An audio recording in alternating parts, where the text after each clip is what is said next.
परंतु संजय राऊत यांनी जे काही आरोप केले आहेत ते आरोप करत असताना कुठल्याही प्रकारचे पुरावे नसताना त्यांनी आरोप केले आहेत। जोपर्यंत संजय राऊत हे स्वतः लेखी कुठले पुरावे देत नाही तोपर्यंत या बाबतीत मी कुठलाही खुलासा देणार नाही। जर तुम्ही माझ्यावरती कुठले आरोप करत असाल तर त्या आरोपांमध्ये त्यांनी मला पुरावे द्यावे।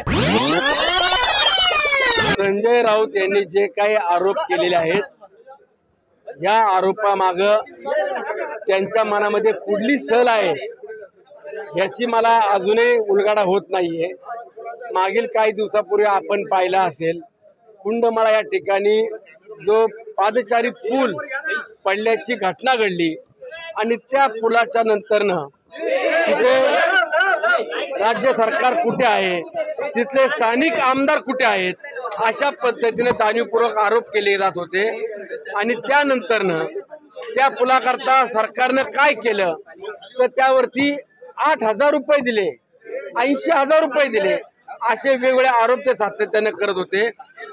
ज्या पुलाच्या रकमेकरता राज्य सरकारनं 8 कोटी रुपयाची तरतूद केली आणि आपण बुकलेटला जर पाहिलं तर त्या ठिकाणी 80,000 रुपये अशा पद्धतीने लिहिलेले असतात। म्हणजे संजय राऊत यांना व्यावहारिक किती माहिती आहे हे मला माहित नाही, परंतु संजय राऊत यांनी जी काही माहिती आपल्याकडे दिली किंवा जे काही आरोप केले आहेत ते आरोप करत असताना कुठल्याही प्रकारचे पुरावे नसताना त्यांनी आरोप केले आहेत।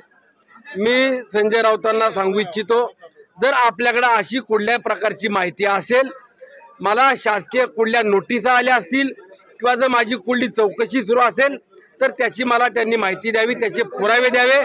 जोपर्यंत संजय राऊत हे स्वतः लेखी कुठले पुरावे देत नाही तोपर्यंत या बाबतीत मी कुठलाही खुलासा देणार नाही। मला सांगतो आपल्या माध्यमातून पुन्हा संजय राऊतांना देखील सांगू इच्छितो जोपर्यंत तुमच्याकडे कुठले अशा पद्धतीचे पुरावे असल्याची माहिती किंवा जोपर्यंत तुम्ही पुरावे देत नाही तोपर्यंत मी त्यांच्या आरोपाला उत्तर देणार नाही। मी 15 दिवस वाट पाहिल, 15 दिवसामध्ये त्यांनी जर कुठले पुरावे दिले सरकारी किंवा ज्या काही कुठल्या त्यांच्याकडे लेखी माहिती असेल किंवा कुठली नोटीस असेल तर ती नोटीस त्यांनी मला द्यावी।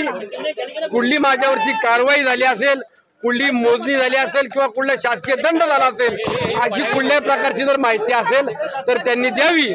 संजय राऊत हे सातत्याने बिनबुडाचे आरोप करत असतात, त्या आरोपामध्ये कुठले तथ्य नाही आणि जर त्यांच्याकडे कुठली माहिती असेल तर त्यांनी मला द्यावी, त्यानंतर मी त्यावरती उत्तर देईल। संजय राऊतांनी राजकीय जोडे राजकारणापुरते ठेवायला पाहिजे, राजकारण कुणाच्या कुटुंबावरती किंवा कुणाच्या व्यवसायावरती आणू नये। माझं त्यांना ते ज्येष्ठ नेते आहेत, महाराष्ट्रातले नेते आहेत, त्यांना माझं एवढंच सांगणं आहे की आपण कुणाच्या कौटुंबिक किंवा एखाद्या व्यवसायावरती व्यक्तिशः जाऊ नये किंवा आपण जे काय राजकारण करताय ते सूडबुद्धीच्या विचारानं राजकारण करू नये। माझं त्यांना विनंती राहील। हे सांगतो की संजय राऊतांनी सूडबुद्धीचं राजकारण न करता किंवा एखाद्याच्या कुटुंबावरती एखाद्याच्या व्यवसायावरती न जाता आपण राजकारणाच्या पद्धतीने केलं पाहिजे, वैचारिक राजकारण असलं पाहिजे।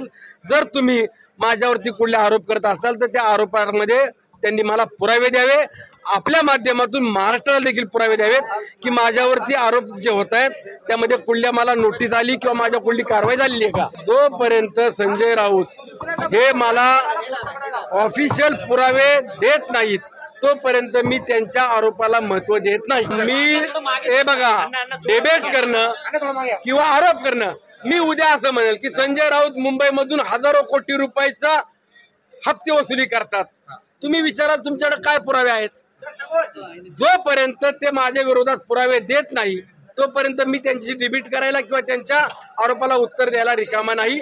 त्यांनी माझ्यावरती आरोप करताना पुरावे घेऊन यावं, ज्या वेळेला पुरावे घेऊन येतील त्यावेळेला मी त्यांना तशा पद्धतीने उत्तर द्यायला किंवा मी माहिती द्यायला उभा आहे। मला सवय झाली असले राऊत फिऊत अशा अनेकांनी आरोप केले, या आरोपांना महत्त्व देत नाही। गेले 20 वर्षापासून माझा परिवार हा व्यवसाय करतोय आणि व्यवसाय करताना कुठल्याही प्रकारे अशा पद्धतीनं आरोप केले, आरोप करून सोडून द्यायचं किंवा चर्चेत राहायचं हा त्यांचा जर का हेतू असेल तर तो हेतू आम्ही हाणून पाडू।